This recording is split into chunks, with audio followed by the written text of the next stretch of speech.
Bismillahirrahmanirrahim. Alhamdulillahi hamdan yuwafi ni'amahu yukafi'u mazidah. Allahumma salli salatan kamilah wa sallim salaman tamman ala sayyidina Muhammadin alladhi tanhallu bihi al-uqad wa tanfariju bihi al-kurab wa tuqda duyun wa tunalu bihi al-raghaib wa husnul khawatim wa yustasqa al-ghamamu bi wajhihi al-karim wa ala alihi wa sahbihi kulla lamhatin wa nafasin adada kulli ma'lumin lak. Allahumma iftah alayna futuhal arifina bi hikmatik wanshur alayna rahmatak wa dhakkirna ma nasina ya dhal jalali wal ikram. Allahumma ij'alna bi syar'ika 'alimin wa bima 'alimna 'amilin wa fi 'amalina mukhlisin. Allahumma ansur ikhwanana fi Filistin wa ansur ikhwanana al-mustad'afina fi kulli baladin ya rabbal 'alamin. Sallallahu wasallam wa baraka ala sayyidina Muhammadin wa ala alihi wa sahbihi wa sallam. As-saut al-an wadih? Apakah sekarang masih nge-lag? Sebelumnya saya menggunakan wifi, sekarang menggunakan data internet biasa. Kalau sudah jelas, insyaallah kita akan lanjutkan pertemuan pada pagi hari ini. Kalau ternyata sinyalnya kurang baik, masih nge-lag sampai sekarang, insyaallah kita akan tunda nanti.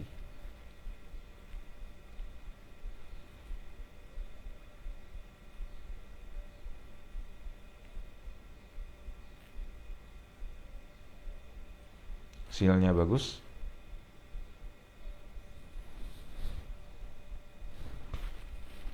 Alhamdulillah. Wadih.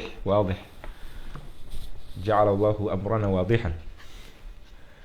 Baik, kita akan ulang dari awal insyaallah. Dari kitab At-Taharah, ada beberapa hal yang perlu saya berikan ta'liq. Qala al-musannif rahimahullahu ta'ala wa nafa'ana bihi wa bi'ulumihi fid darain amin. Kitab At-Taharah. Taqaddam ma'ana amsi anna at-taharata lughatan an-nadhafah. والطهارة شرعا رفع حدث أو إزالة نجس أو ما في معناهما أو على صورتهما. Taharah secara syariat didefinisikan sebagai raf'u hadath, mengangkat hadath, atau izalatu najas, menghilangkan najis. Najas boleh dibaca dengan dua lughah sebagaimana disebutkan dalam Al-Misbahul Munir, boleh dibaca najas atau najis. Wa izalatu najasin aw ma fi ma'nahuma aw ala suratihima. Hadha ta'rifu lil Imam An-Nawawi rahimahullah ذكره في كتابه المجموع شرح المهذب. ثم قال المصنف رحمه الله: المياه التي يجوز التطهير بها 7 مياه: ماء السماء وماء البحر وماء النهر وماء البئر وماء العين وماء الثلج وماء البرد. Dan para ulama menyebutkan bahwasanya ketujuh macam air ini bisa digabungkan dalam sebuah kaidah.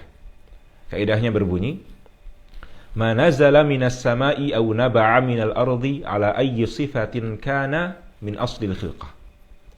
ما نزل من السماء أو نبع من الأرض على أي صفة كان من أصل الخلقة. Air yang turun dari langit atau muncul dari bumi, bagaimanapun sifatnya ketika penciptaannya. Definisi ini disebutkan oleh para ulama untuk menjelaskan bahwasanya air yang merupakan air tahir mutahhir tidak disyaratkan merupakan jenis tertentu, melainkan setiap air yang sebagaimana ciptaannya dari Allah Subhanahu wa taala, maka itu yang dinamakan sebagai air tahir mutahhir. Air laut misalkan asin, misalkan air sungai rasanya tawar, air mata air juga misalkan rasanya tawar. Kita di sini tidak melihat bagaimana rasa dari air tersebut, melainkan kita melihat bagaimana air tersebut diciptakan Allah Subhanahu wa taala. Oleh karena itu Al-Imam Ibnu An-Naqib Al-Misri rahimahullah, penulis kitab Umdatus Salik, mendefinisikan air mutlak atau air tahir mutahhir dalam kitab beliau Umdatus Salik sebagai al-baqi ala asli khilqati. Jadi kalau ditanyakan kepada kita ma huwal ma'ul mutlak, kemarin saya memberikan satu jawaban, yaitu al-ari an qaidin lazim. Itu jawaban pertama. Jawaban yang kedua, al-ma'ul mutlak adalah al-baqi ala asli khilqati. Air yang masih sebagaimana asal penciptaannya. ثم قال رحمه الله: ثم المياه على 4 أقسام: طاهر مطهر غير مكروه استعماله وهو الماء المطلق، وطاهر مطهر مكروه استعماله وهو الماء المشمس، وطاهر غير مطهر وهو الماء المستعمل والمتغير بما خالطه من الطاهرات. Yang ketiga adalah air suci tapi tidak mensucikan, yaitu ada 2 macam, air musta'mal dan air yang berubah karena tercampur. Jadi dia tercampur dengan apa yang dikenal dengan mukhalid. Dalam fikih bab miyah ini, hal yang masuk ke dalam air ada 2 macam. Ada mukhalid dan ada mujawir. Mukhalid adalah sesuatu yang tercampur.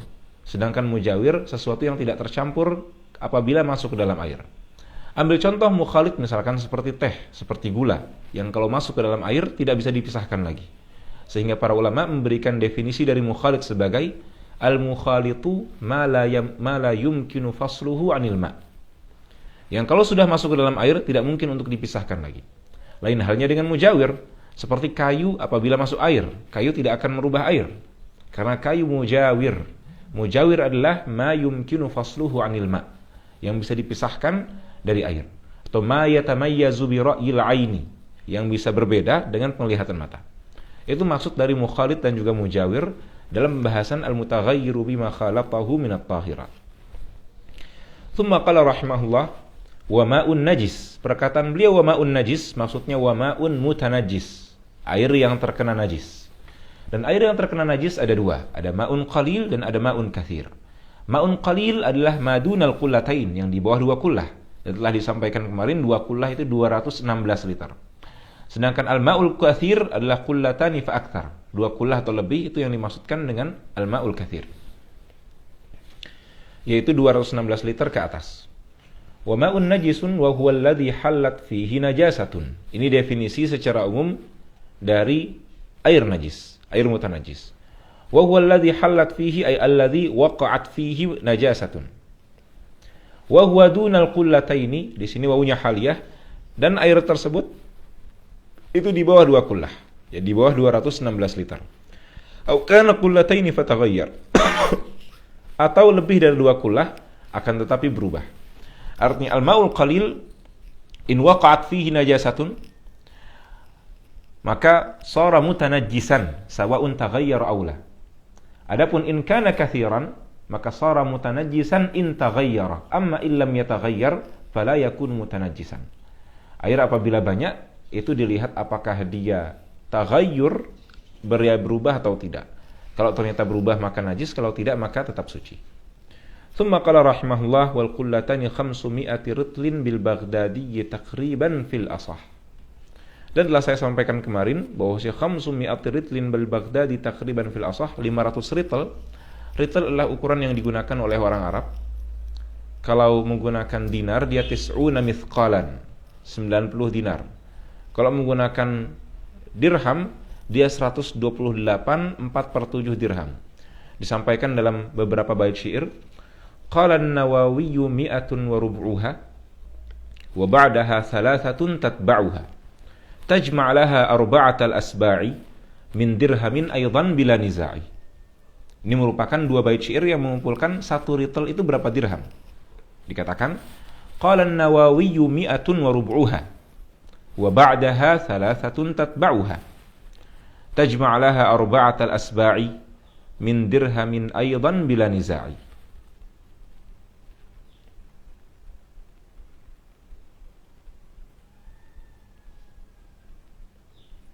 Aywa, qala an-Nawawi 100 wa rub'uha wa ba'daha 3 tatba'uha. 100 ditambah 25 ditambah 3 128. Tajma' laha 4 al-asba'i, ditambahkan 4 al-asba' yaitu 4/7 min dirhamin aidan bila niza'i. Ini merupakan ukuran dari 1 ritel yaitu 128 4/7 dirham. Yang nantinya akan memunculkan kalau kita kalikan dengan 1 dirham itu 2,975 gram, maka total dari 1 ritel adalah 382,5 gram. Ini merupakan pembahasan yang berkaitan dengan air. Dan kemarin juga saya sempat sebutkan 2 bait syair yang disebutkan oleh Al-Imam As-Subki rahimahullah berkaitan dengan afdalul miyah. Beliau mengatakan, wa afdalul miyahi ma'un qad naba' min baina sabi'in nabiyil muttaba'.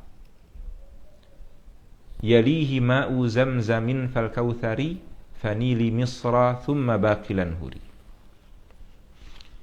Sinyalnya lancar teman-teman ya. Thumma qala rahimahullahu ta'ala faslun wa juludul maitati tathuru bid-dibagh.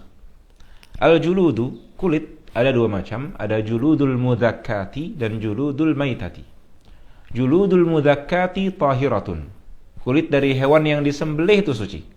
Seperti misalkan kita sembelih ayam, maka kulitnya suci. Kita sembelih sapi, maka kulitnya suci. Boleh kita makan, boleh kita gunakan, itu suci. Karena al-mudzakkati, sudah disembelih dengan zakatan syar'iyah, penyembelihan yang sesuai dengan syariat. Adapun juludul maitati, kulit dari bangkai, itu najisun, hukumnya najis. Maka oleh karena itu di sini beliau mengatakan wajuludul maitati tathuru. Karena asalnya wajuludul maitati najisun tathuru bid-dibaghi. Kulit dari bangkai itu najis dan bisa disucikan dengan dibagh, dengan menggunakan dabigh. Dan kemarin sudah saya sampaikan dhabitud dabigh. Dhabitud dabigh adalah hirrifun yanzi'u fadalatil jildi wa ufunatah. Dan dibagh yang dihitung bahwa dibagh tersebut sudah sesuai dengan syariat, sudah memenuhi kriteria. Dhabit dari ad-dibagh disampaikan oleh para ulama, dhabitud dibaghi bihaitsu law nuqi'a al-jildu fil ma' lam ya'ud ilaihi natan. Dhabit dibagh yang dianggap sudah sah adalah ketika kulit kita masukkan ke dalam air, lam ya'ud ilaihi natan. Bau busuk dari kulit tersebut tidak kembali lagi. Kalau sebuah kulit setelah disamak itu seperti ini, maka kulit tersebut dianggap sudah suci. Akan tapi ingat, baru suci tapi masih suci yang mutanajis. Awalnya juludul maitati najisun, wa ba'da dabghi sara mutanajjisan. Dan bedakan antara najis dengan mutanajis. Najis itu adalah najisul aini, memang najis dari dasarnya seperti air kencing. Sedangkan mutanajis itu awalnya dia suci tapi kemudian terkena najis. Seperti misalkan air yang suci terkena najis, maka itu namanya mutanajis. Nah,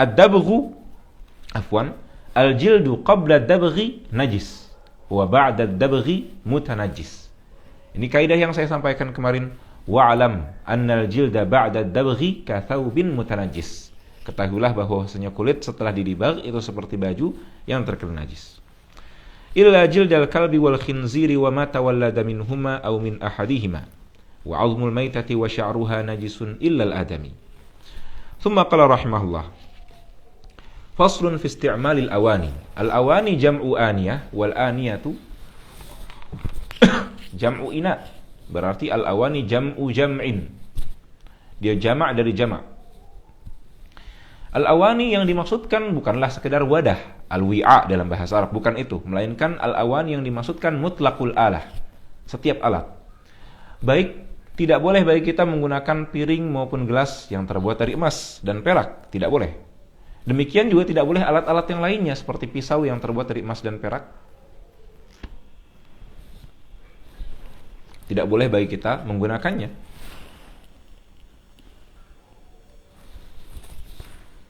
Tidak boleh bagi kita menggunakan pulpen yang terbuat dari emas dan perak. Dan kemarin ada pertanyaan, bagaimana kalau hukumnya kubah atau masjid itu interiornya diberikan hiasan dengan emas dan perak? Bukannya kita sering mendapatkan itu. Apa hukumnya? Jawabannya, hukumnya sesuai dengan kaidah yang disampaikan, bahwa itu dasarnya diharamkan dalam pendapat resmi mazhab Syafi'i. Tapi mengapa kita dapatkan ada banyak yang melaksanakan hal tersebut? Masjid penggunaan ada emas di kubahnya, ada interiornya emas.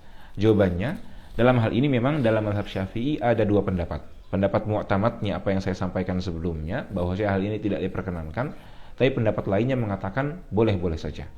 Jadi ada dua pendapat berkaitan dengan penghiasan masjid dengan emas. Pendapat mu'tamad mengatakan haram, dan pendapat muqabil dari mu'tamad mengatakan al-jawaz, boleh. Alasannya karena ta'ziman lil masjidi, untuk mengagungkan masjid. Wala'alla hadha huwal aqrab, yang kita gunakan banyak di zaman sekarang. Ada banyak masjid yang diberikan untuk mengindahkannya dengan emas, dan ada pendapat yang bolehkannya dalam mazhab Syafi'i, sehingga tidak ada masalah dalam persoalan tersebut. Ini disampaikan oleh Imam Nawawi rahimahullah dalam kitab beliau Rawdatut Talibin. Qala rahimahullah, faslun fi isti'malil awani wala yajuzu ay wala yahil. Dan adamul hil di sini maksudnya yahrum.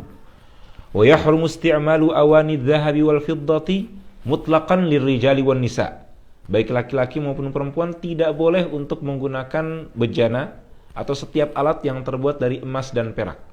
Sama saja, laki-laki dan perempuan tidak diperbolehkan.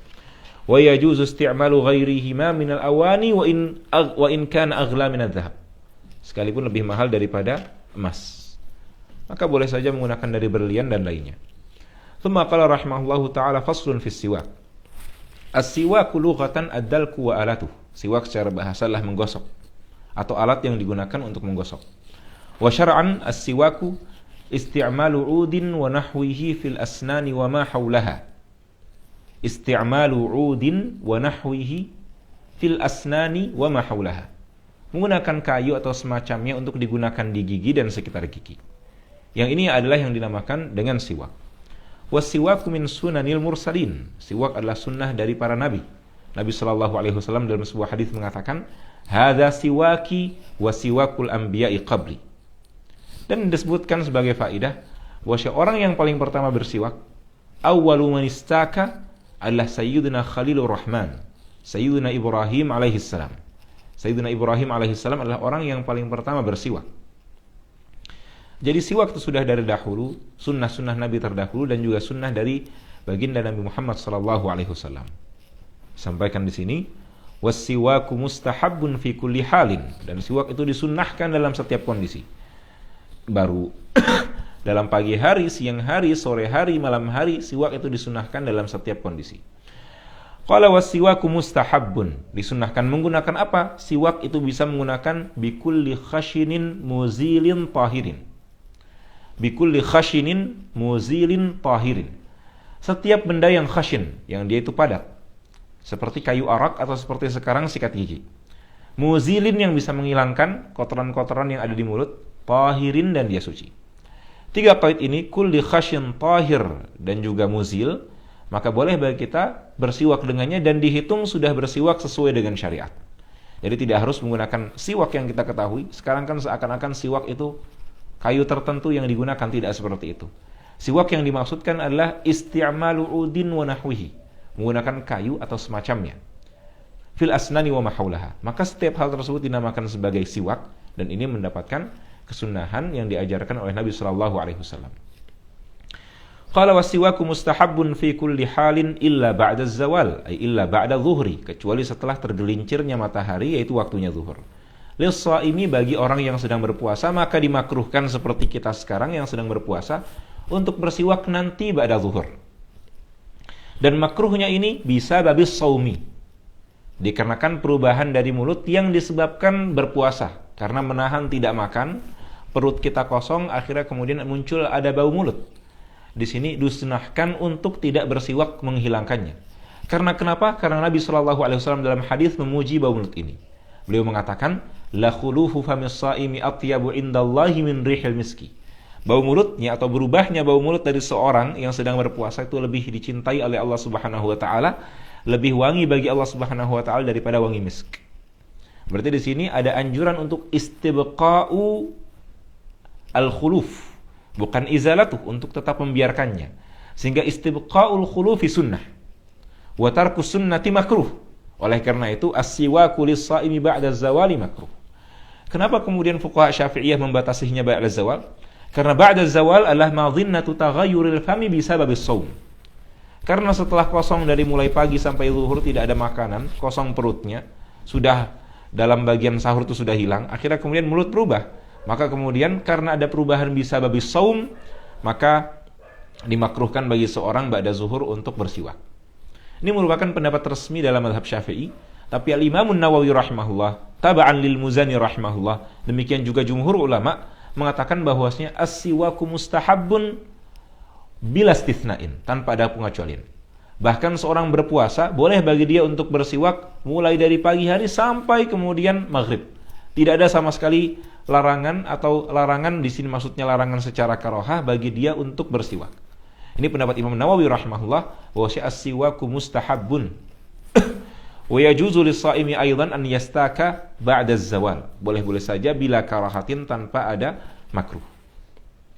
Dan ini pendapat yang boleh kita ambil, boleh kita gunakan, khususnya bagi orang-orang yang agak kesulitan ketika ada perubahan bau mulut. Wa huwa fi thalathati mawadhi'a ashaddu istihbaban 'inda taghayyuril fami min azmin wa ghairihi. Azmin yaitu ketika sukutin tawil, atau tarkil ukli, ketika dia tidak makan, tarkil akli atau dia banyak diam. Maka ketika ada perubahan bau mulut disunahkan untuk bersiwak. Wa 'indal istiqadhi minan naumi wa 'indal qiyami ila shalah. Dan ketika ingin melaksanakan salat, yaitu 'inda takbiratul ihram. Sebelum takbiratul ihram dia siwak dahulu. Ini merupakan kesunahan dalam siwak. Para ulama menyebutkan bagaimana cara bersiwak. Cara bersiwak, ada hadis yang diriwayatkan oleh Imam Abu Dawud rahimahullah dalam kitab beliau Al-Marasil dari Atha ibn Abi Rabah, bahwa cara bersiwak, kata beliau sallallahu alaihi wasallam, idza syaribtum fashrabu massan wa idza istaktum fastaku ardan. Kalau kalian minum, maka minumlah dengan massan. Seperti apa bahasanya massan itu? Seperti sedikit demi sedikit. Massan. Apa bahasanya? Masu athadi dalam bahasa Indonesia. Ya, sedikit demi sedikit. Wa idza istaktum fastaku ardan. Dan kalau kalian bersiwak, maka bersiwaklah ardan. Ardan itu bahasanya melebar. Bukan turun naik ke atas ke bawah, tulan, tapi ardan. Ini hadis diriwayatkan dari Nabi sallallahu alaihi wasallam. Tapi kalau kita lihat kedokteran sekarang menganjurkan supaya kalau siwak, kalau kita sedang sikat gigi, itu tulan dari atas ke bawah. Bukan ardan. Seperti ini ardan. Yang dianjurkan kedokteran sekarang tulan. Tapi kenapa Nabi sallallahu alaihi wasallam mengatakan fastaktum ardan? Syekhuna Asy-Syahawi rahimahullahu taala menyampaikan berkaitan dengan ini jawabannya mudah. Cukup kita katakan la ba'sa bil jam'i bainal amrayn. Bisa kita gabungkan di antara keduanya. Untuk menggabungkan perintah dari Nabi sallallahu alaihi wasallam dan juga kita menggunakan saran dari kedokteran, jadi silahkan kita bisa bersiwak dengan ardan dan juga tulan. Jadi sunnahnya alistiyaku fil asnani ardan wa fil lisani tulan. Pada gigi itu secara ardan dan pada lidah itu secara tulan. Perlahan di lidah secara tulan. Dan di atas juga diimror, untuk di bagian atas tenggorokan diberikan siwak secara perlahan. Ini yang disebutkan oleh para ulama. Tsumma qala rahimahullahu ta'ala faslun wa furudul wudu'i sittatu asya'. Beliau masuk kepada pembahasan wudu. Al-wudu' lughatan ma'khudhun minal wadha'ati wal wadha'ati al-husnu. Wa syar'an isti'malu atau ghaslu ismun li ghasli a'dha'in makhsusatin bi niyyatin makhsusah. Ismun li ghasli a'dha'in makhsusatin bi niyyatin makhsusah. Wudu adalah nama untuk membasuh sejumlah anggota badan, yaitu ada 4. Al-wajhu wal yadan wal ra'su wal rijlan ma'al ka'bain. Membasuh sejumlah anggota badan bi niyyatin makhsusah dengan niat tertentu. Ini adalah yang dimaksudkan dengan al-wudu. Ismun li ghasli a'dha'in makhsusatin bi niyyatin makhsusah. Tsumma qala rahimahullahu ta'ala wa furudul wudu'i sittatu asya'. Yang dimaksudkan dengan furudul wudu' adalah arkanul wudu'. Wa ruknu juz'ul mahiyyah. Wa ruknu juz'us syai'i alladzi la yasihhu illa bihi. Rukun adalah juz'us syai'i alladzi la yatimmu illa bihi. Bagian dari sesuatu yang sesuatu tidak akan bisa sempurna kecuali ada hal ini. Itu yang dimaksudkan dengan rukun. Ya juz'u asy-syai'i. Juz'ul mahiyyah. Bagian dari suatu hal. Qala rahimahullah wa furudul wudu. Jadi yang dimaksudkan dengan furud di sini adalah arkanul wudu, bukan fardu yang kita kenal temannya wajib. Tidak tafsir dengan seperti itu agak laisa biaqarib. Tapi di sini yang dimaksudkan dengan furudul wudu adalah arkanul wudu. Tentunya wajib bagi kita untuk melaksanakannya. Kalau salah satu itu hilang maka tidak sah wudunya. Qala wa furudul wudu'i sittatu asya'a, ada 6 perkara. An-niyatu 'inda ghaslil wajhi wa ghaslul wajhi wa ghaslul yadaini ma'al mirfaqaini wa mashu ba'dil ra'si wa ghaslur rijlaini ma'al ka'baini wa tartibu 'ala ma dzakarna. Yang pertama, an-niyatu 'inda ghaslil wajhi, niat ketika membasuh wajah. An-niyah definisinya lughatan al-qasdu mutlaqan wa syar'an qasdu syai'i muqtarinan bi fi'lihi. Niat itu dilaksanakan bersamaan dengan kita melaksanakan suatu perbuatan. Bukan kita berangkat ke masjid itu sudah dihitung niat, bukan. Kalau fuqaha menamakan itu bukan niat, tapi dinamakan sebagai azm. Jadi disebutkan an-niyatu qasdu syai'i muqtarinan bi fi'li. Fa in tarakha anhu summiya azman. Dinamakan sebagai azm. Jadi orang berangkat ke masjid itu bukan niat salat, itu baru azm untuk melaksanakan salat. Niat adalah iniktarana ma'al fi'li, ketika sudah bersama dengan Allahu Akbar di takbiratul ihram ada niat, itulah yang dinamakan sebagai niat.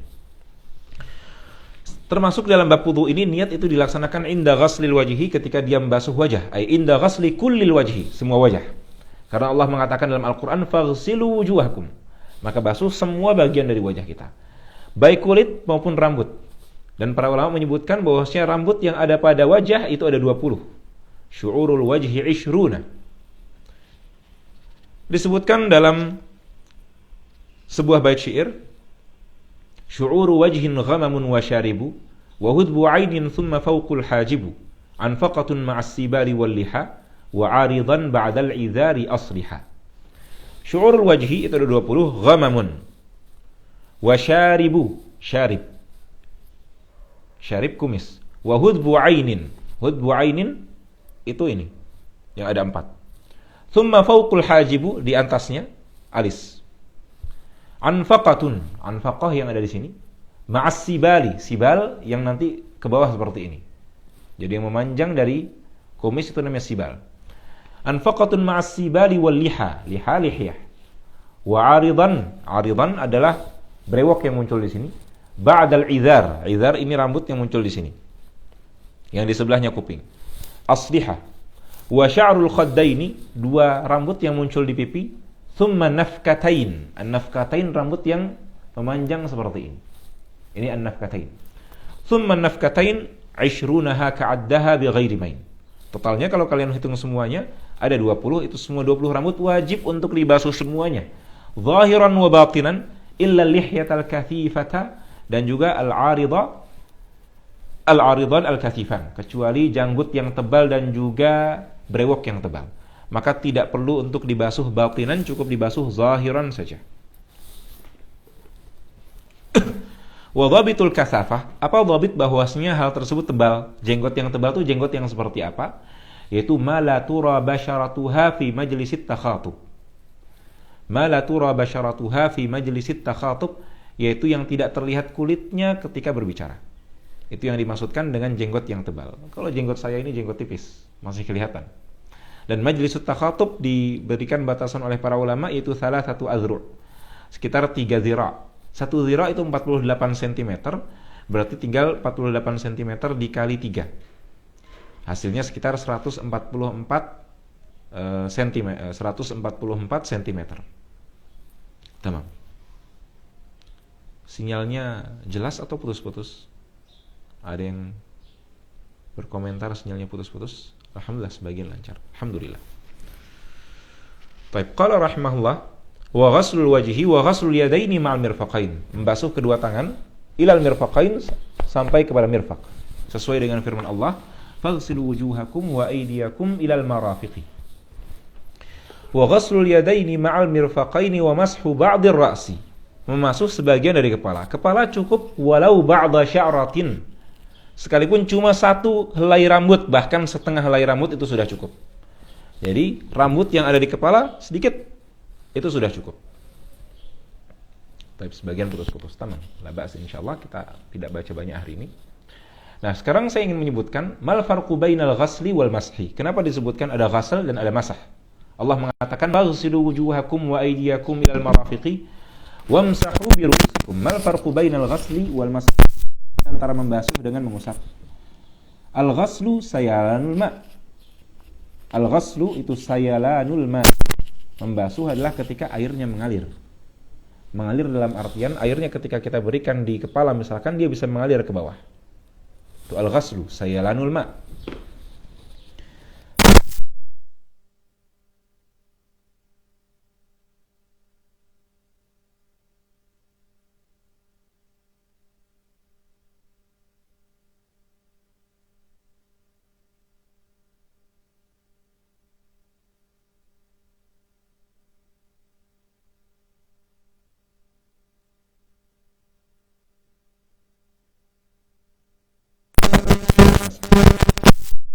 Dia lebih banyak daripada sekedar al-masfu.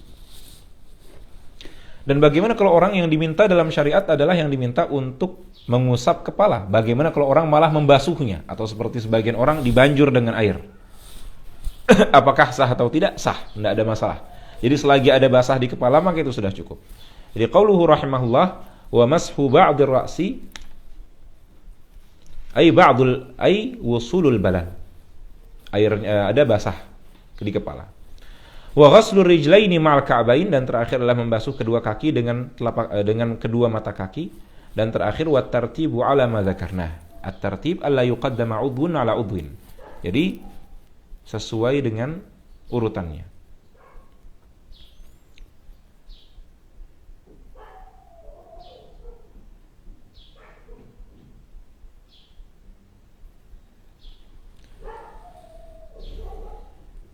Enggak ada suaranya. Baik, insyaallah kita cukupkan.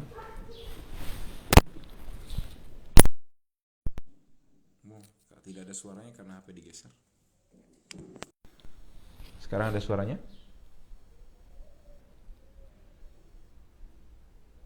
Alhamdulillah.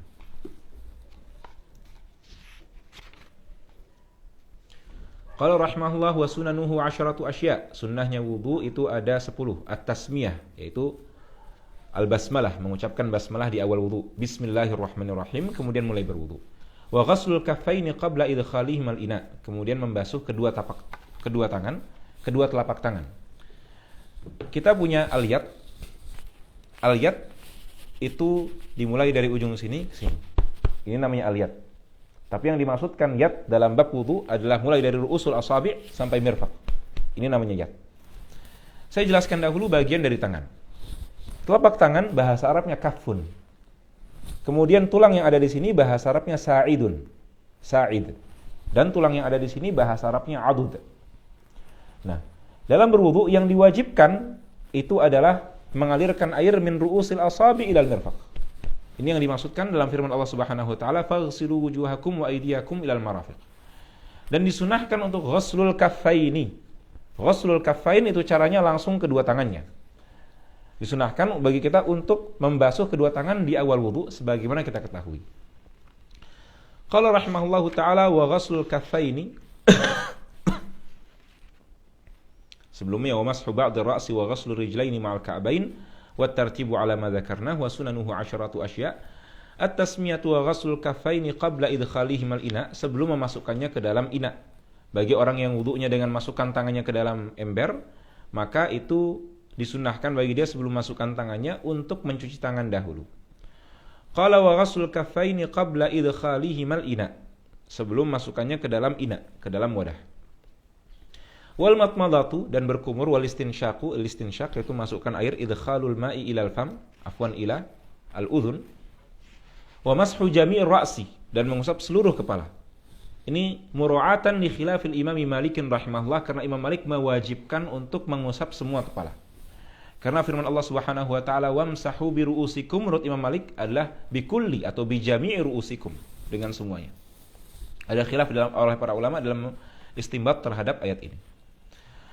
Nah, yang penting untuk difahami bagi orang yang sedang umrah atau tawaf dan dia taklid kepada qaul Malikiyah yang mengatakan sentuhan antara laki-laki dengan perempuan itu tidak membatalkan wudu selagi bila syahwah, maka bagi dia ketika wudu harus mengikuti dengan wudu cara Imam Malik rahimahullah, yang diantaranya adalah mashu jami'ir ra'si, dia usap semua kepalanya. Dan juga Imam Malik mewajibkan ad-dalku, yaitu digosok-gosok. Kalau dalam mazhab Syafi'i tidak diwajibkan, yang diwajibkan hanya yang disebutkan tadi, 6 tadi dengan cara umum. Jadi tidak harus digosok, ada air yang dialirkan secara langsung, keran kita alirkan seperti ini, wajahnya langsung dialirkan ke keran, kakinya kemudian langsung dialirkan ke keran, semuanya tidak ada masalah. Tapi disunahkan dalam mazhab Syafi'i ad-dalku, digosok. Dan tidak ada masalah ya, tangan kita yang mengambil seperti ini. Bukan maksudnya ghaslul wajh itu air kita kucurkan seperti itu, bukan. Sayalanul ma' itu maksudnya airnya bisa mengalir di tubuh kita. Bukan artinya kita harus alirkan, bukan. Boleh menggunakan tangan seperti biasa yang kita ketahui dari wudu. Dan ini disalahpahami oleh sebagian orang, mengira bahwa sayalanul ma' itu airnya harus kita alirkan ke wajah secara langsung. Tidak seperti itu. Melainkan yang dimaksudkan dengan sayalanul ma', jarayanul ma', airnya bisa mengalir ketika di anggota tubuh. Qala rahimahullah, wa mashu jami'ir ra'si mura'atan li khilafil Imam Malik. Wa mashul udhunaini zahirihima wa batinihima, mengusap kedua telinga, bagian luar dan juga bagian dalam. Ini bagian dalam dan ini bagian luarnya. Zahirihima wa batinihima. Bima'in jadidin, dengan air tersendiri, bukan air kepala. Disunahkan ketika kepala untuk memberikan kepada telinga juga, akan tapi setelahnya disunahkan untuk mengambil air sendiri khusus untuk telinga. Wa takhyilul lihyatil kathah, dan menyela-nyela jenggot yang dia tebal. Al-kathah itu al-kathifah, yang tebal. Caranya disebutkan oleh para ulama minal asfal, dari bawah. Jadi air seperti ini. Itu yang disampaikan oleh para ulama, dicontohkan oleh Syekh Syahawi juga. Qala wa takhlilul lihyatil kathah wa takhlilu asabi'il yadaini war rijlain. Kemudian takhlil asabi'il yadain dengan cara seperti ini, di sela-sela ketika sedang membasuh. ketika kita sedang basuhan yang wajib, disunahkan juga. Kemudian takhlilu asabi'i al-yadaini war-rijlain. Kalau rijlain caranya adalah menggunakan kelingking dari tangan kiri, kemudian dimulai dari kaki kanan, bagian kelingkingnya satu persatu. Digosok-gosok dari kaki kanan kemudian ke kaki kiri. Itu caranya. Qala wa taqdimul yumna 'alal yusra, mendahulukan yang kanan kemudian yang kiri, dan terakhir wa taharatu thalathan, bersuci 3-3, artinya masing-masing dibasuh 3, wajah 3 kali, tangan 3 kali, kepala juga 3 kali, dan kaki 3 kali. Adapun hadis yang diriwayatkan bahwa Sayyidina Utsman radhiyallahu an wa masaha ala ra'sihi, beliau hanya disebutkan bahwasanya beliau mengusap kepalanya, sekali disebutkan seperti itu. Jawabannya, ruya fi riwayatin ukhra wa masaha ala ra'sihi thalathan. Sehingga semua anggota tubuh dari yang telah kita sebutkan tadi itu disunahkan untuk at-tathrith. Ya, dilakukan sebanyak 3 kali. Karena riwayat yang menyebutkan beliau melaksanakan sekali itu cuma 1, tapi di riwayat lain disebutkan beliau juga melaksanakan 3 kali. Dan kita punya kaidah yang mengatakan man hafidha hujjatun ala man lam yahfaz. Itu al-muthbitu muqaddamun ala nafi, yang menetapkan didahulukan daripada yang menafikan. Tsumma qala wal muwalatu, al-muwalah la at-tatabu'. Jadi antara anggota tubuh kepada anggota tubuh yang lainnya itu secara berterusan. Tidak kemudian ada jeda di antara anggota tubuh kepada anggota tubuh yang lainnya. Al-muwalah hukumnya sunnah saja, tidak harus. Boleh bagi seorang dia membasuh wajah, kemudian air mati 1 jam setelahnya, baru setelahnya dia membasuh tangan. Boleh saja, tidak ada masalah bagi seorang yang melaksanakan seperti itu. Baru sejam setelahnya kemudian dia usap kepala, kemudian setelahnya dia membasuh kedua kaki, tidak ada masalah. Karena al-muwalatu laisat bifardhin. Al-muwalatu sunnah. Muwalah tidaklah syarat sah, bukan. Muwalah itu cuma sunnah saja. Tapi berbeda dengan bagi orang yang sedang dia sahibud darurah, seperti orang yang salisul baul, orang yang dia kencing terus menerus, atau mustahadah, perempuan yang mustahadah. Maka muwalah itu syarat sah bagi dia untuk melaksanakan bersuci. Maka disebutkan dalam sebuah bait syair, wazid 'alaihal bad'a bistinja'i wal waqta wal wila lidzawil bala'i.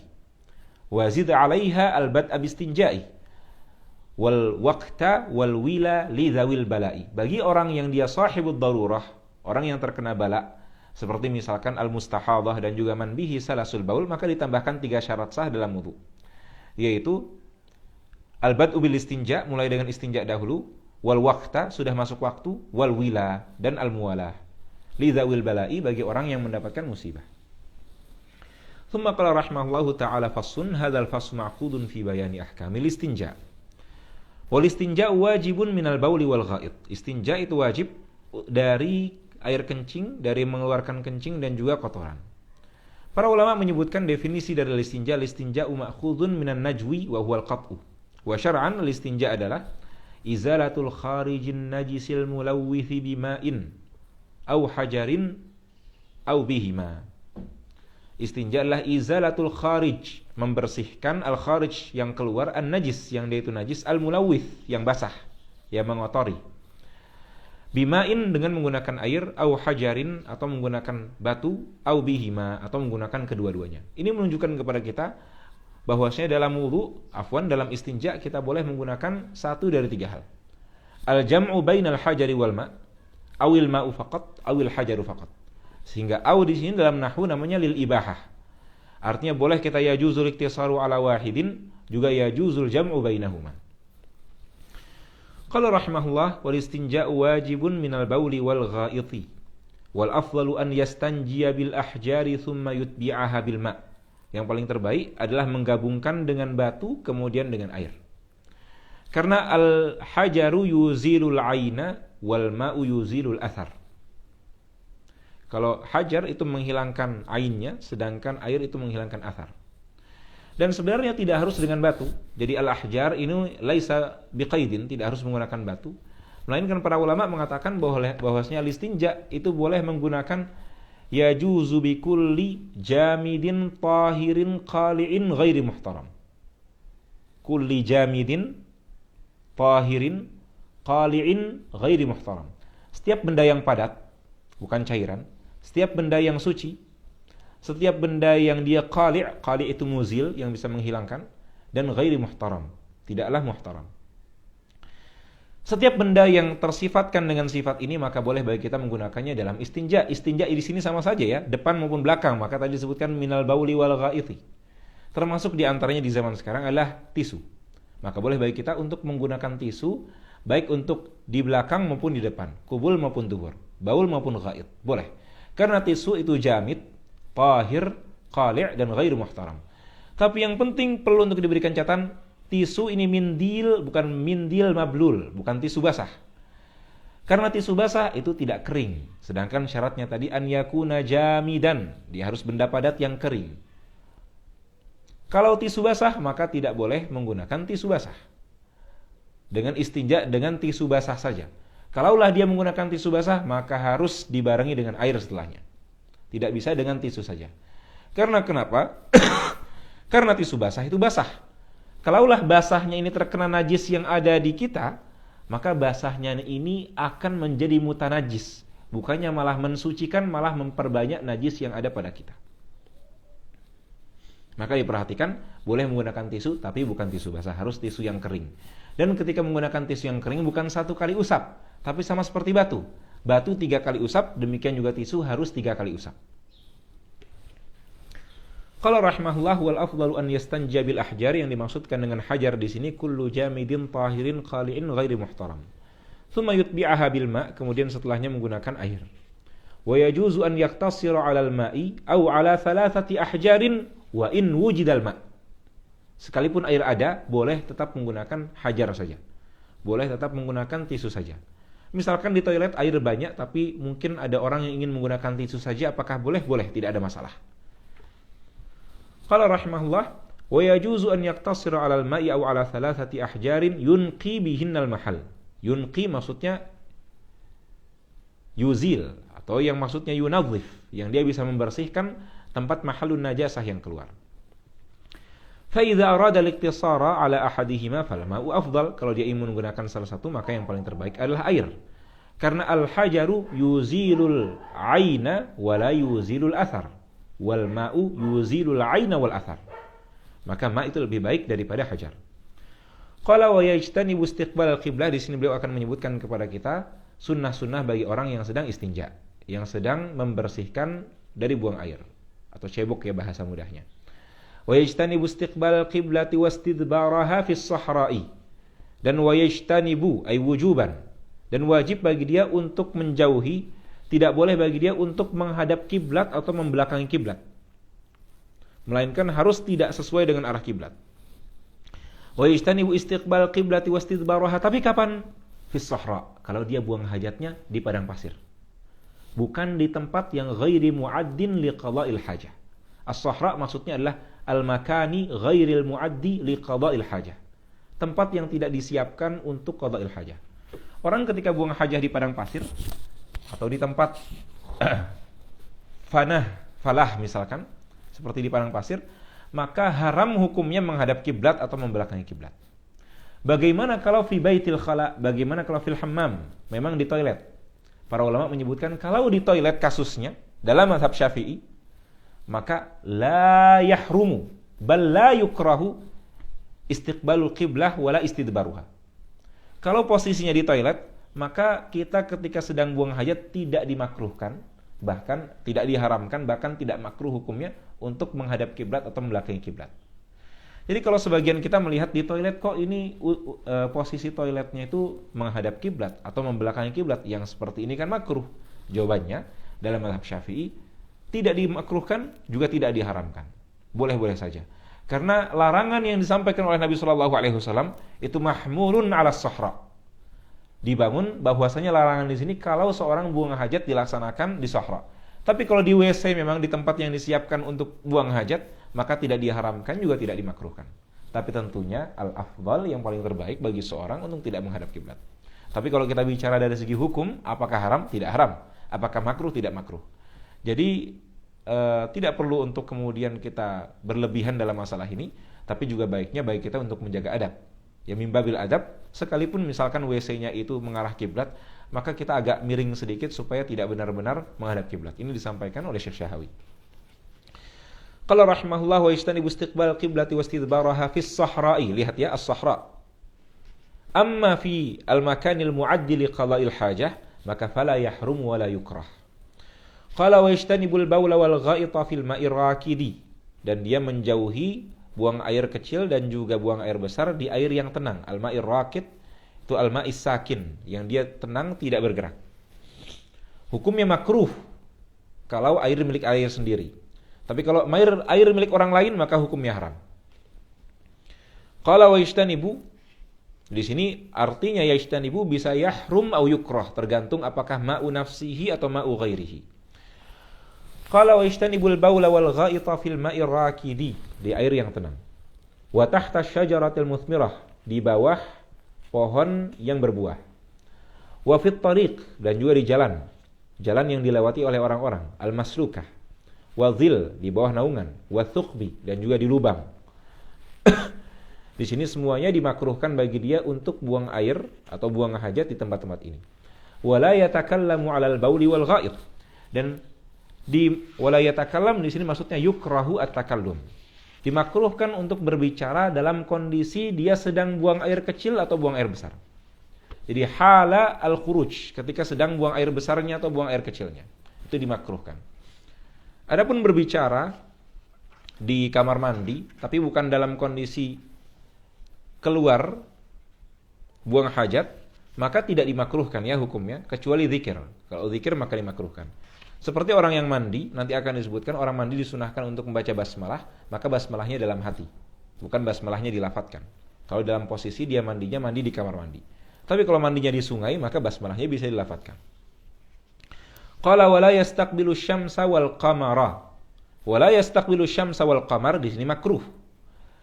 Kita buang hajat menghadap kepada matahari atau menghadap kepada bulan. Wala yastadbiruhuma. Qauluhu wala yastadbiruhuma, dan tidak boleh membelakangi matahari dan juga bulan. Ini dhaif. Pendapat di sini khilaful mu'tamad, tidak sesuai dengan pendapat mu'tamad. Apa itu pendapat mu'tamad? Pendapat mu'tamad adalah pendapat resmi dalam mazhab Syafi'i. Jadi perkataan beliau di sini dhaif. Maka dilihat dalam ta'liq nomor 3, karahatu istidbarihima ghairu mu'tamadin. Tidak mu'tamad. Ini adalah bagian yang pertama dalam matan Abi Syuja yang tidak sesuai dengan mu'tamad dalam mazhab Syafi'i, dan nanti akan lewat beberapa bagian yang lainnya yang nanti insyaallah akan kita sebutkan. Qala wala yastanji biyaminihi, dan tidak juga bagi dia untuk beristinja dengan tangan kanannya. Hukumnya makruh. Qala wala yastanji biyaminihi, melainkan kalau istinja dengan tangan kiri. Tsumma qala rahimahullahu ta'ala faslun. Walladhi yanqudhul wudu'a sittatu asya'. Yang membatalkan wudu itu ada 6 perkara. Ma kharaja minas sabilaini, yang keluar dari 2 jalur, yaitu al-qubul wad dubur, illal mani, kecuali mani. Kalau mani ini tidak mewajibkan wudu, tapi mewajibkan mandi. Tapi selain mani, setiap hal yang keluar dari bagian depan dan bagian belakang, apapun itu, apakah kentut, apakah cairan, apakah kotoran, apakah koin yang keluar dari belakang, setiap hal yang keluar dari depan maupun belakang itu mewajibkan wudu. Itu membatalkan wudu. Qala ma kharaja minas sabilaini. Ma di sini isim mausul, dia yufidul umum, semua hal. Ay kullu ma kharaja minas sabilaini illal mani.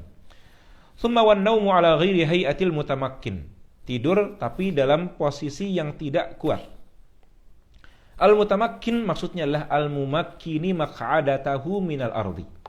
Yang dia kuat menempelkan maq'adatahu, yaitu pantatnya, minal ardi, ditempelkan ke tanah, ke tempat duduk dia. Kalau nempel, tidak ada tajafin, tidak ada ruang di antara pantat dia dengan tempat duduk dia, maka ketika dia tidur, ketika tidak ada ruang di sini, ketika benar-benar menempel, maka wudunya tidak batal. Tapi kalau misalkan tidurnya pantatnya tidak menempel, seperti apa surahnya? Seperti tidurnya misalkan tidur tengkurap, atau tidur sambil berdiri, atau bahkan tidur sambil tiduran seperti ini. Tiduran sambil tiduran memang menempel, tapi ini tidak duduk.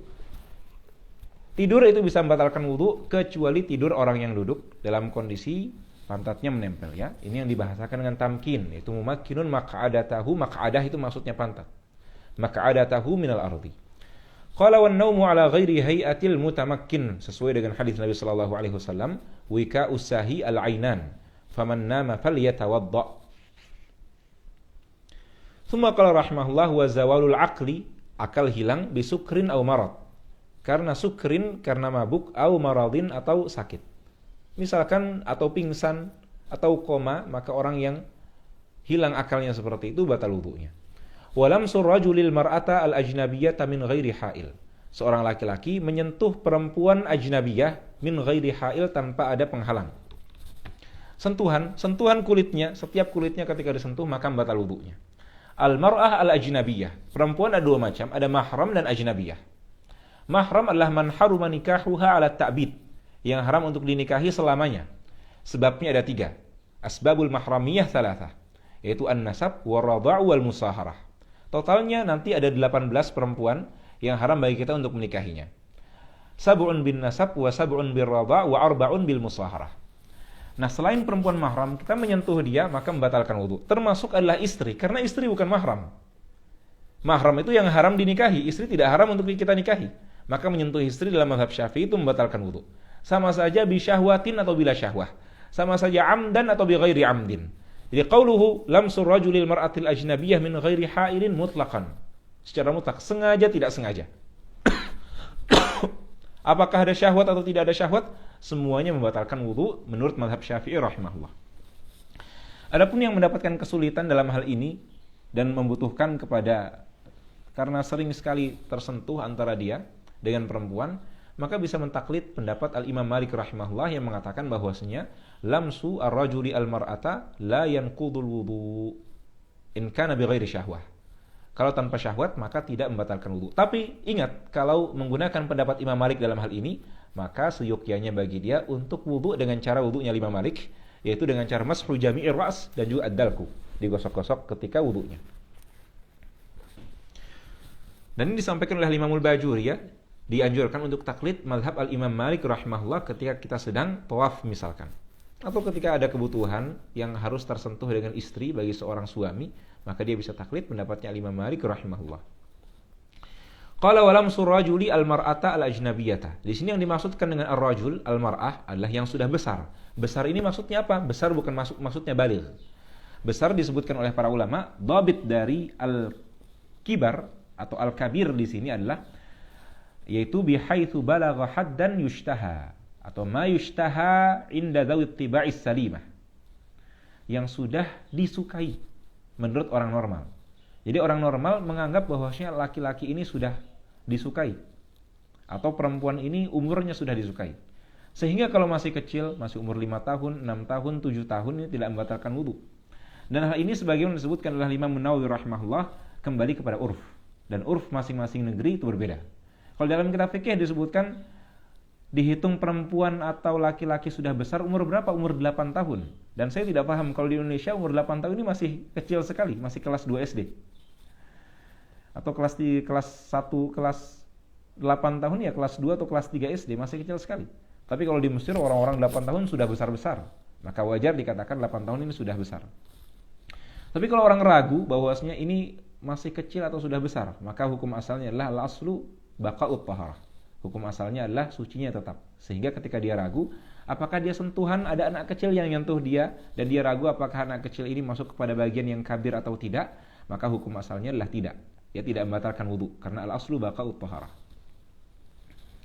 Jadi dhabitul kabir adalah ma yushtaha tab'an atau ma yushtaha inda dzawit tiba'is salimah. Ketika dia sudah mengundang syahwat. Kalau kita melihat, kita bisa muncul syahwat darinya. Seperti perempuan ya jelas ketika umurnya sudah belasan tahun maka membatalkan wudu ketika bersentuhan dengannya. Termasuk kakek nenek. Kakek nenek itu kan sudah tua umurnya. Maka sekalipun kakek nenek itu sudah tua sekali, kita sentuhan dengan kakek nenek, kakek-kakek maksudnya nenek-nenek yang bukan mahram kita, maka membatalkan wudu. Qala rahimahullah wa massu farjil adamiyyi bi batinil kaf, dan menyentuh farji yaitu kubul dan dubur manusia bi batinil kaf dengan bagian dalam dari telapak tangan. Telapak tangan ada bagian batin dan ada bagian zahir. Batin adalah ma yastatiru inda wad'i ahad atau ihda ar-rahataini 'ala al-ukhra, yang tertutup ketika kita seperti ini. Yang tertutup bagian dalam ini namanya batin. Dengan ma'tahamulin yasir, ma yastatiru inda wad'i ihda ar-rahataini 'ala al-ukhra ma'tahamulin yasir. Ini namanya batin. Adapun luarnya ini semua bagian zahir. Kalau kita menyentuh kemaluan kita dengan ini, maka tidak membatalkan wudu. Termasuk kita menyentuh dengan ru'usul asabi, ini tidak membatalkan wudu karena ini kan tidak tertutup. Pokoknya semua yang tidak tertutup, maka itu termasuk kategori yang tidak membatalkan wudu. Yang membatalkan wudu hanya bagian yang tertutup saja. Maka menggunakan bagian dari atas sini tidak membatalkan wudu. Menggunakan bagian pinggir tidak membatalkan wudu. Menggunakan ru'usul asabi juga tidak membatalkan wudu. Ya seperti ini caranya. Kalau untuk jempol seperti ini kan masih terbuka sedikit, maka cara untuk jempol adalah wab'u al-ibham al-ibham. Di sini yang tertutup itu bagian dari batin, yang tidak tertutup bagian dari bukan batin. Qala rahimahullah wa massu farjil adamiyyi bi batinil kaf. Dan terakhir wa massu halqati duburihi 'alal jadid. Menyentuh halqah duburnya yaitu multaqal manfad, lubang dari pantatnya 'alal jadid menurut qaul jadid dalam mazhab Syafi'i wa huwa al-mu'tamad. Tsumma qala rahimahullah faslun fi mujibatil ghusli. Kita lanjutkan sampai ghusl saja. Walladhi yujibul ghusla sittatu asya. Al-ghuslu itu mandi artinya. Al-ghuslu secara bahasa adalah sayalanul ma', mengalirnya air. Sedangkan wa syar'an secara istilah al-ghuslu adalah sayalanul ma'i ala jami'il badani bi niyatin makhsusah. Air mengalir ke badan kita bi niyatin makhsusah dengan niat tertentu. Ini yang dimaksudkan dengan ghusl. Qala rahimahullah walladhi yujibul ghusla sittatu asya. Yang mewajibkan mandi ada 6 perkara. Thalathatun tashtariku fiha ar-rijal wan nisa. 3 hal yang sama baik laki-laki maupun perempuan. Wa hiya iltiqaul khitanaini, yaitu bertemunya 2 khitan. Yang dimaksudkan di sini adalah jima. Cukup masuk sedikit di sini sudah ketika sudah batasan jima. Yaitu ilaju al-hasyafati al-farja. Ketika hasyafah ra'sul zakar, ujung dari zakar laki-laki sudah masuk kepada farji perempuan, maka wajibal ghuslu.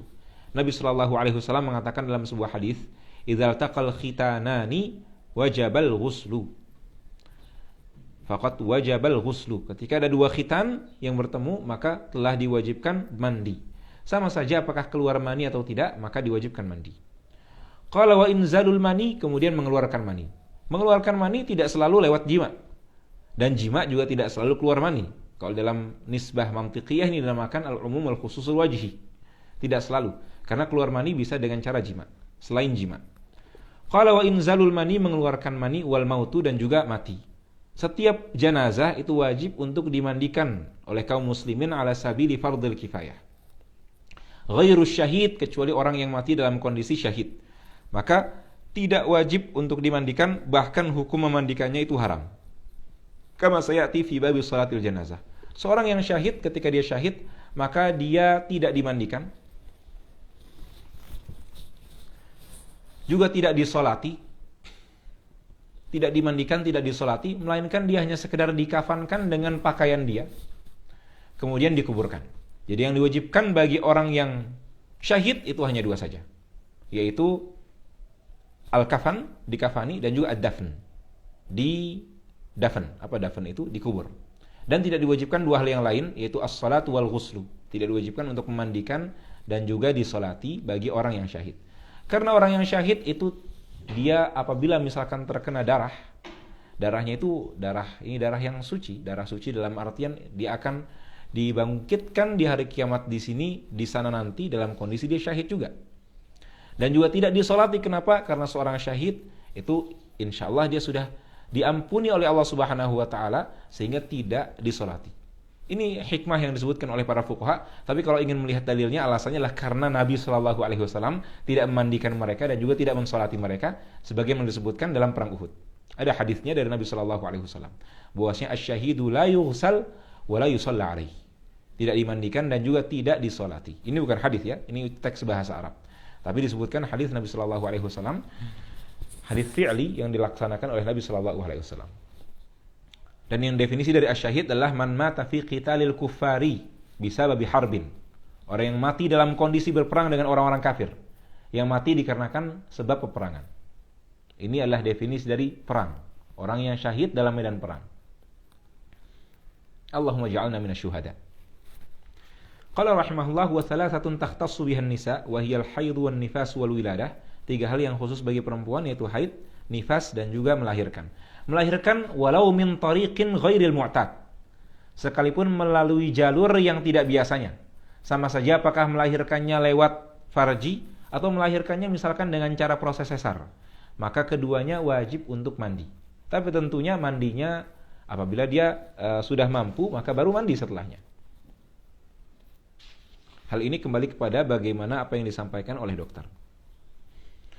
Qala rahimahullahu ta'ala faslun, hadzal fasl ma'qudun fi bayani faraidil ghusli wa huwa arkanil ghusli. Qala wa faraidul ghusli, ingat yang dimaksudkan dengan faraid di sini arkanul ghusli. Wa faraidul ghusli thalathatu asya', 3 hal. An-niyyah, pembahasannya sama dengan yang disebutkan sebelumnya. Dan para ulama menyebutkan bahwa mabahithun niyyati sab'ah, ada 7 pembahasan dalam niat. Disebutkan sab'u su'alatin atat fi niyyatin tulqa liman hawalaha bila wasan.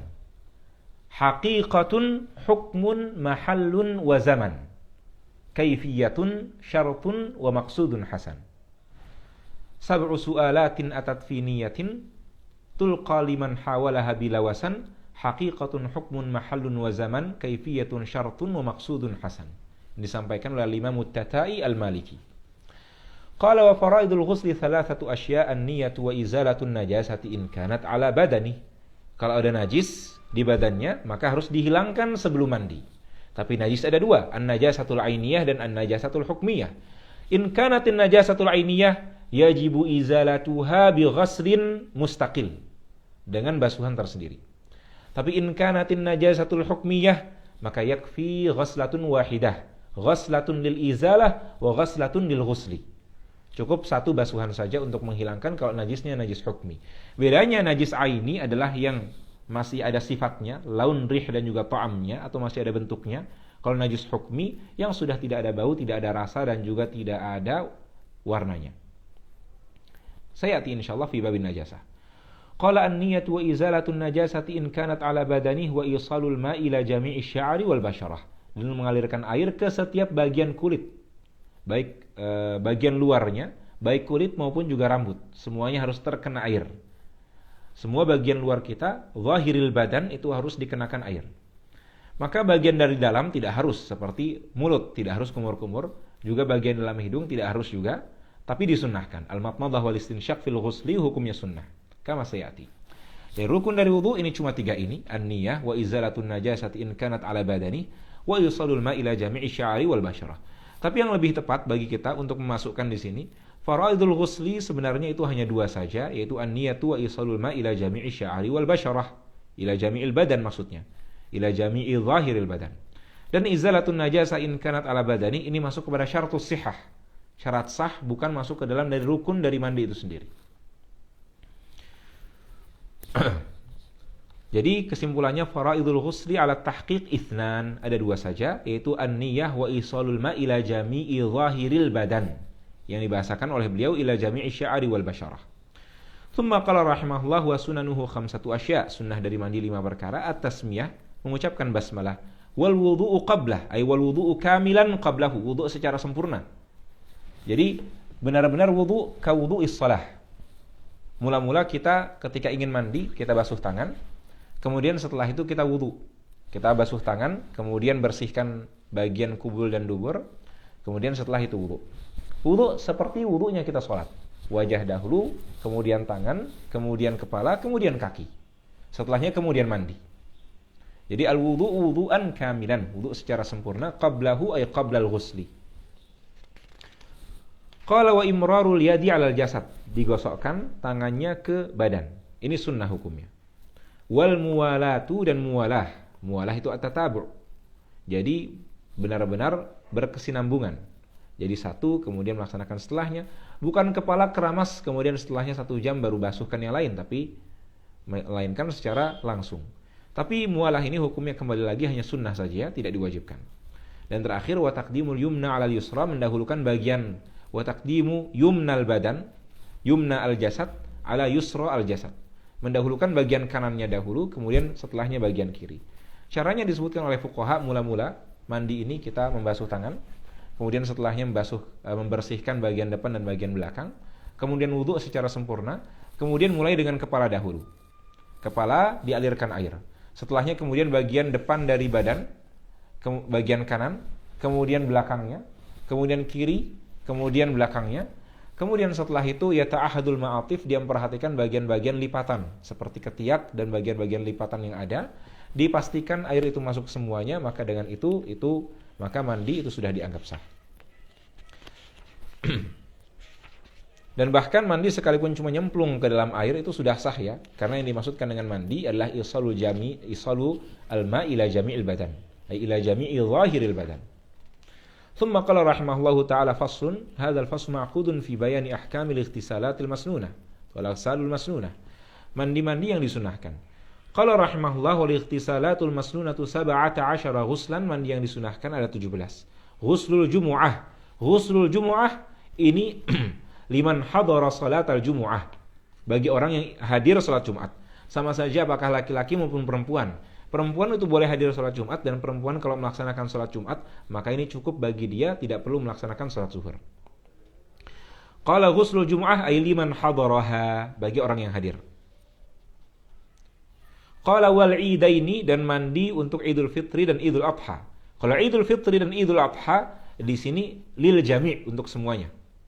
Karena beda farqun baina ghuslul jumu'ah wa ghuslul idain. Ghuslul jumu'ah itu lis-shalah, wa ghuslul idaini lil yaumi, untuk karena harinya sendiri. Makanya waktu untuk mandi Jumat itu mulai minal fajri, dari fajar, sampai kemudian waktu terakhir kita bisa melaksanakan sholat Jumat. Itu khawatir kalau kita kelewatan sholat Jumat di mana imam sudah salam. Itu merupakan batasan terakhir sholat Jumat. Berarti ghuslu al-jumu'ah itu lis-shalah, karena tujuannya untuk sholat. Tapi ghuslul idaini mulai waktunya itu min nisfil lail, dari tengah malam sampai kemudian ghurubis syams, sampai tenggelamnya matahari. Jadi bukan untuk sekedar sholat id saja, bukan sekedar untuk melaksanakan sholat id, melainkan full untuk satu hari. Jadi orang yang bangun telat kemudian sholat id tanpa belum mandi, tetap disunahkan untuk mandi setelahnya. Sampai kapan batasannya? Sampai kemudian hari id berakhir. Qala rahimahullahu ta'ala wal idaini wal istisqa. Istisqa yaitu ketika minta hujan, maka disunahkan bagi seorang untuk mandi sebelum melaksanakan sholatul istisqa. Tsumma qala rahimahullahu ta'ala wal khusuf, yaitu gerhana. Wal khusuf yaitu gerhana bulan, khusufil qamar. Wal kusuf yaitu kusufil syams, gerhana matahari. Disunahkan inda taghayyur, ketika matahari atau bulannya itu mulai berubah, maka disunahkan bagi dia untuk mandi kemudian melaksanakan sholat. Qala wal ghuslu min ghuslil mayyit, mandi setelah memandikan jenazah, hukumnya sunnah. Adapun hadis yang mengatakan bahwasanya memandikan jenazah itu hukumnya wajib, ini mansukh, sebagaimana disebutkan oleh Imam At-Tirmidzi rahimahullah dalam syarah Ilal. Dalam Ilal Shaghir beliau sebutkan dalam Ilal Shaghir setelah Jami' At-Tirmidzi dan disyarah oleh Ibnu Rajab Al-Hambali rahimahullah. Qala wal kafiri idza aslam, orang kafir ketika dia masuk Islam, maka hukum mandi bagi dia sunnah. Ini illam yasbiqhu mujibun lil ghusli. Kalau orang kafir masuk ke dalam Islamnya ini adalah orang kafir yang bukan diwajibkan bagi dia mandi. Seperti misalkan orang kafir yang dia masih kecil misalkan, maka disunnahkan saja bagi dia untuk mandi, tidak wajib. Tapi kalau orang kafir yang sudah dewasa, sudah pernah keluar mani, kalau orang kafir yang sudah dewasa karena sudah haid, maka diwajibkan bagi dia mandi. Hukumnya bukan sunnah, tapi hukumnya adalah wajib. Bagaimana? Kan dia pernah mandi ketika di masa awalnya. Mandi dia tidak dihitung, karena mandi baru dihitung kalau ada niat. Dan niat syartun niyati al-Islam. Syarat dari niat itu adalah Islam. Karena mandi itu ibadah. Wal ibadah ahliyatul ibadah, seorang dianggap itu sah bagi ibadah, yaitu an yakuna musliman mumayyizan. Kalau dia muslim dan juga mumayyiz, itu ahliyatul ibadah. Maka orang kafir 1000 kali mandi pun tidak sah, karena niat dia itu tidak sah. Maka kalau dia masuk Islam, diwajibkan bagi dia untuk mandi kalau sudah pernah ada sababun mujibun lil ghusli sebelumnya, itu 6 hal yang telah kita sebutkan. Tapi kalau belum pernah, ada yang melewatinya, seperti misalkan anak yang masuk Islam adalah anak kecil, maka disunnahkan saja bagi dia untuk mandi. Qala wal majnuni, kemudian orang gila, wal mughma alaihi idza afaqa, dan mughma alaihi orang yang pingsan kalau dia sadar. 2 hal ini, orang gila dan juga orang yang pingsan ketika sadar. Karena Imam Syafi'i rahimahullahu taala mengatakan, qalla man junna au ughmi alaihi illa wa anzal. Sedikit sekali, artinya orang umumnya kalau dia gila atau orang dia itu pingsan, umumnya pasti dia mengeluarkan mani. Tapi di sini kan masih ragu. Karena masih ragu, belum pasti, maka hukuman dibagi dia tidak diwajibkan, melainkan hanya sunnah saja. Itu dalam mazhab Syafi'i. Bagi orang gila atau orang pingsan setelah sadar. Qala wal ghuslu indal ihram, ay wal ghuslu inda iradatil ihram. Orang ketika ingin ihram, sebelum ihram, maka dia mandi terlebih dahulu. Qala wal ghuslu indal ihram, sebelum ihram. Walidukhuli Makkah, sebelum masuk Makkah. Dan kalau sudah terlanjur masuk Mekah, tetap disunahkan bagi dia untuk mengqadha mandinya. Walil wukuf bi Arafah, dan untuk wukuf di Arafah. Disunahkan bagi seorang untuk wukuf sebelum wukuf di Arafah untuk mandi. Qala rahimahullahu taala walil wuqufi bi Arafah, dan untuk wukuf di Arafah. Yaitu tanggal 9 Zulhijjah. Qala walil mabiti bi Muzdalifah, dan untuk mabit di Muzdalifah. Mabit di Muzdalifah, dan untuk bermalam di Muzdalifah. Sekalipun sebagian ulama melihat pendapat walil mabit di Muzdalifah ini marjuh. Untuk mabit di Muzdalifah, mandi lil mabit di Muzdalifah itu hukumnya di sini marjuh, disunahkan. Disunahkan, qaul yang mengatakan sunnah itu marjuh. Tsumma qala wali ramyil jimali tsalath, untuk melemparkan jamrah yang ada 3 yang dilaksanakan tanggal 11, tanggal 12 dan tanggal 13. Sebelum kita melempar, maka kita mandi terlebih dahulu. Baik kita melemparkannya qabla zawal atau ba'da zawal. Qala walit tawaf, dan sebelum tawaf. Tawaf apapun itu, apakah tawaful ifadah, apakah tawaful wada, apakah tawaful qudum, maka sebelum melaksanakan tawaf itu disunnahkan bagi seseorang untuk melaksanakan mandi. Akan tapi pendapat yang disampaikan ini juga, para ulama mengatakan bahwasanya kesunahan mandi ini ghairu mu'tamad. Ini marjuh juga. Jadi untuk Muzdalifah dan juga tawaf itu sebagian ulama mengatakan di sini marjuh. Bisa dilihat di ta'liq, ay tawafil ifadati wal wada' wa kilahuma ghairu mu'tamad. Tsumma qala rahimahullahu ta'ala fasun, hadzal fasl ma'qudun fi bayanil mahsi 'alal khuffain. Naktafi bihadza wa sallallahu wasallam baraka nabiyina Muhammadin wa ala alihi wa sahbihi wasallam walhamdulillahi rabbil alamin. Allahumma salli afdal salatin ala as'ali makhluqatika sayyidina Muhammadin wa ala alihi wa sahbihi عدد معلوماتك ومداد كلماتك كلما ذكرك الذاكرون وغفل عن ذكره الغافلون. الحمد لله رب العالمين.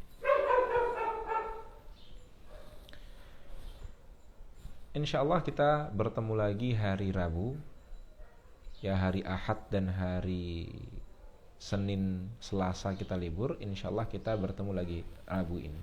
Jazakumullahu khairal jaza. Terima kasih teman-teman semuanya yang telah mengikuti. Insyaallah kita usahakan semoga nanti sinyalnya lebih baik supaya bisa membaca lebih banyak dan lebih lancar.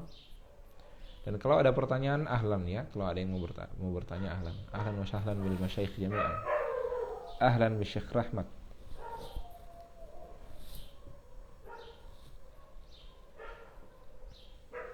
Mungkin dalam bahasan ibadat ini saya lebih perlahan. Nanti muamalat, munakahat dan jinayat kita akan lebih cepat insyaallah.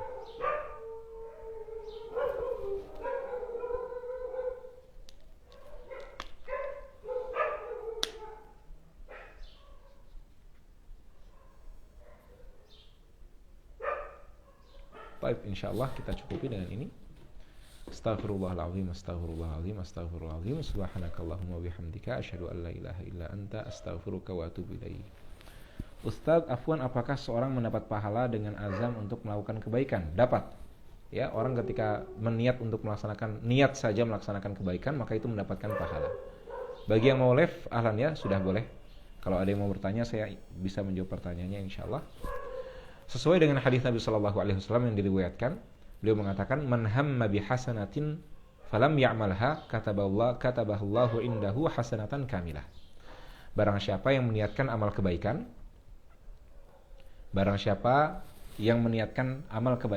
kemudian tidak melaksanakannya, maka Allah akan mencatat baginya amal kebaikan. Itu ketika sudah ada ketika sudah ada keinginan dan sudah terfikirkan untuk melaksanakan baginya. Tidak harus benar-benar azm, tapi cukup ham. Atau bahkan sebagian ulama mentafsirkannya sebagai azm. Karena tingkatan hal yang terfikirkan bagi kita itu ada 5. Disebutkan dalam sebuah bait syair, maratibul qasdi khamsun hajisun zakaru fa khatirun fa hadithun nafsi fastami'a yalihi hammun fa azmun kulluha rufi'at siwal akhiri fa fihi lakhdhu qad waqa'a. Maratibul qasdi, niat yang ada dalam hati kita itu ada 5. Maratibul qasdi khamsun hajisun. Hajis ketika terbesit kemudian hilang, itu namanya hajis. Jadi selayang pandang, datang kemudian hilang, itu namanya hajis. Maratibul qasdi khamsun hajisun zakaru fa khatirun. Khatir ketika datang dan yathbut, dia ada pada diri kita. Fa hadithun nafsi, kemudian hadithun nafs. Hadithun nafs itu kita kepikiran, batal puasa enggak ya? Batal puasa enggak ya? Batal puasa enggak ya? Nah, itu namanya hadithun nafs. Yalihi hammun, kemudian ham. Ham itu ketika kayaknya batal deh. Dia mulai ada pilihan untuk batal puasa saja. Jadi masalah ini. Maratibul qasdi khamsun hajisun zakaru fa khatirun fa hadithun nafsi fastami'a yalihi hammun. Setelahnya ham fa azmun. Yalihi hammun fa azmun. Kemudian kalau azm itu sudah batal saja puasanya. Diam-diam enggak ada yang lihat, ini batal saja. Yalihi hammun fa azmun. Azmun itu ketika sudah dia yakin untuk melaksanakan perbuatan tersebut. Kulluha rufi'at, semuanya kalau berbicara tentang masalah dosa, semua itu diangkat oleh Allah Subhanahu wa taala. Allah tidak mencatat semuanya. Kulluha rufi'at siwal akhiri, kecuali yang terakhir yaitu azm. Tapi yang dimaksudkan di sini al-azmu ma'al fi'li. Siwal akhiri fa fihi al-akhdhu qad waqa'a, maka nanti akan ditanyakan. Kalau orang benar-benar yakin untuk batal puasa kemudian batal puasa, nanti ditanyakan oleh Allah, kenapa kamu batal puasa? Nah, ini 5 tingkatan yang terfikirkan dalam hati kita. Dan kata Nabi sallallahu alaihi wasallam, "Innallaha tajawaza li an ummati ma haddathat bihi anfusaha ma lam ta'mal aw tatakallam bih." Pikiran apapun yang terfikirkan dalam hati kita, sekalipun pikiran buruk, selagi belum diamalkan atau belum diucapkan, maka Allah memaafkannya.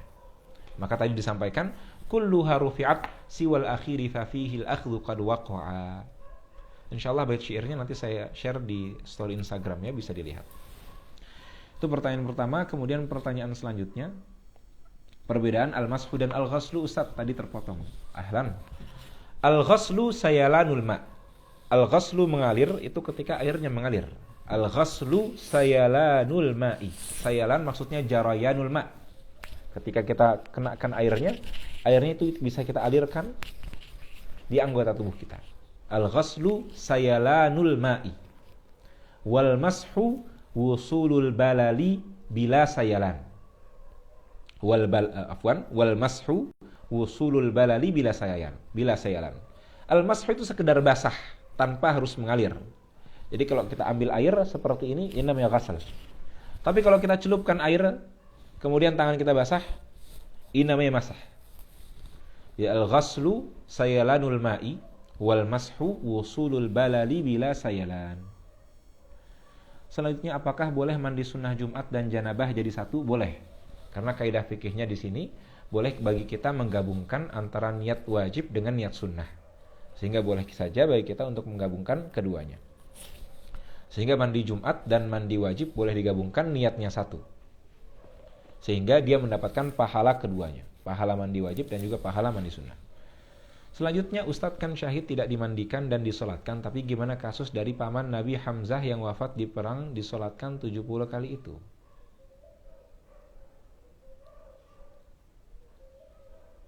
Allahu alam.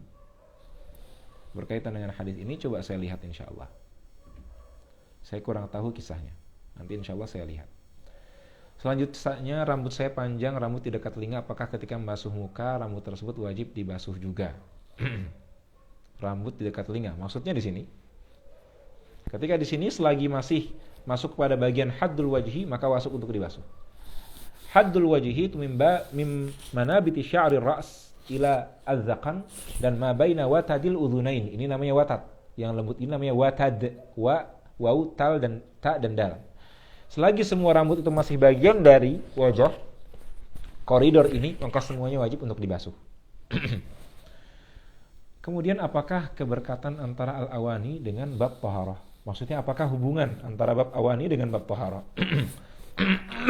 Jawabannya, al-awani itu wasilatun lil wasilah atau wasilatul wasail. Wasilatul taharah al-ma'. Dan untuk menggunakan air kita butuh wadah. Oleh karena itu para ulama menyebutkan wadah dalam bab taharah karena wadah adalah tempat yang biasa diletakkan air di sana. Oleh karena itu para ulama menyebutkan pembahasan al-awani dalam kitab taharah li'anna al-awani wasilatun atau li'annal awani wasilatul wasail. Sebagaimana disebutkan dalam syair, wasailut tuhri turbu kama bidabighin wa hajaris tinjawama wasailul wasailil awani wal ijtihadu fal zaman nathani. Wasailul wasail ada dua, yaitu al ijtihad dan juga al awani. Kalau masih tingkatan najis dan hajis dan khatir, apakah mendapatkan pahala Ustaz? Allahu alam. Bisa dilihat pada syarah hadis tersebut. Baik, sudah ya. Kita cukupkan dengan ini.